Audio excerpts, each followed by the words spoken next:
Pharaoh, the Egyptian king, didn't like God's people, the Israelites.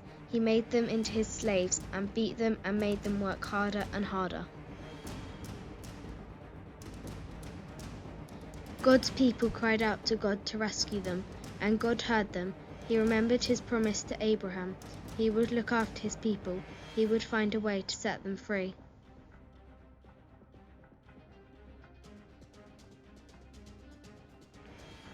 One day Moses was looking after sheep when something caught his eye. A bush was behaving very oddly. It was flickering with flames, but its leaves weren't burning up. He took a closer look. "Moses!" boomed a big voice. Moses leapt back. The bush was talking to him. "I have heard my people's cries. I have seen their tears, so I have come down to rescue them." God said. "Go to Pharaoh and tell him to let my people go free." Moses was afraid, but God said, "I will be with you."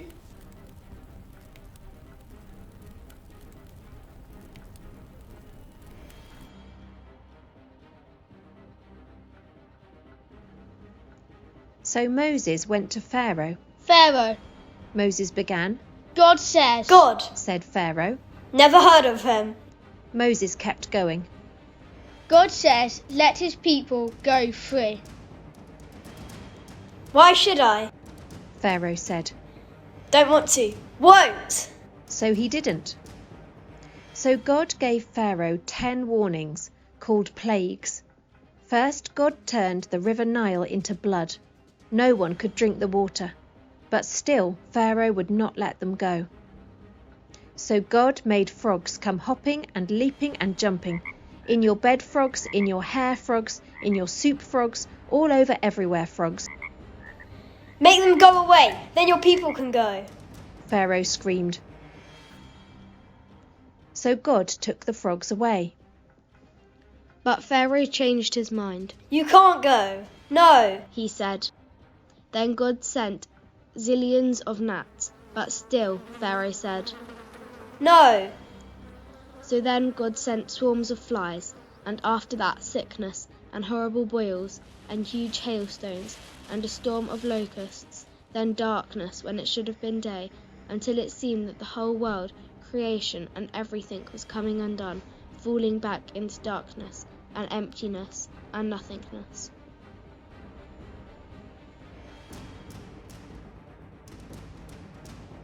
But each time Pharaoh said, "Make it stop and then I'll let them go." and each time when God made it stop, Pharaoh changed his mind and said, "Actually, no, you can't go." Finally, Moses warned Pharaoh. "Obey God, or he will have to send the worst thing of all." Pharaoh just laughed. So God said, "The oldest boy in each family of Egypt will die, but my people will be safe."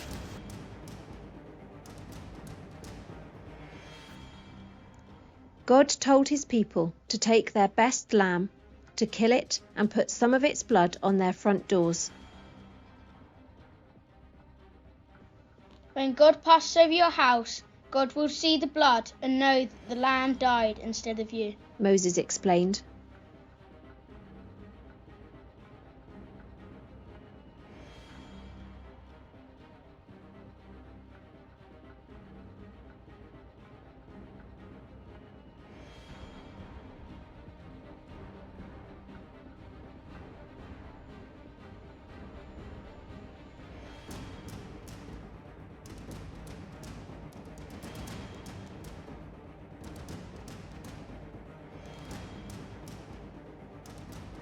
That night it was just as God had said. Suddenly, piercing the darkness, echoing down the corridors of the palace, came a scream. Pharaoh's oldest son had died. At last, Pharaoh did what God said. "Get out!" Pharaoh shouted. "Just go!" And so, that very night, Moses and God's people fled out of Egypt and out of slavery. They were free at last. God's people would always remember this great rescue and call it Passover. But an even greater rescue was coming. Many years later, God was going to do it again. He was going to come down once more to rescue his people. But this time, God was going to set them free forever and ever.